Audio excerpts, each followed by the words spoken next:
J'aurais jamais choisi d'être CEO d'une business de femmes avec juste du staff de femmes, qui est juste des femmes, puis être le seul gars là-dedans. Depuis 5 ans, c'est le même. Puis genre, depuis 5 ans, j'ai 22 staff filles, puis je suis le seul gars sur la planète qui fait des zooms, puis qui est là. J'aurais jamais pensé choisir d'être CEO d'une business de filles, mais ça a tellement comme fait du sens que c'est ça aujourd'hui. C'est complètement fou le chemin qu'on a fait depuis 2019. Là, de ces lives à 2 mecs secondes dans une maison en jungle à aujourd'hui, c'est fou. Là, on a un studio de podcast dans notre sol aussi. Elle a son podcast, elle est rendue à l'épisode 85. Ça fait 2 ans qu'elle fait des podcasts.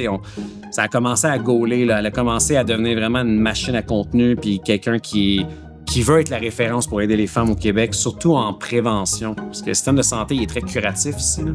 Fait que si tu veux faire de la prévention, ils sont comme, ben là, t'as pas de symptômes, fait que pourquoi, tu sais?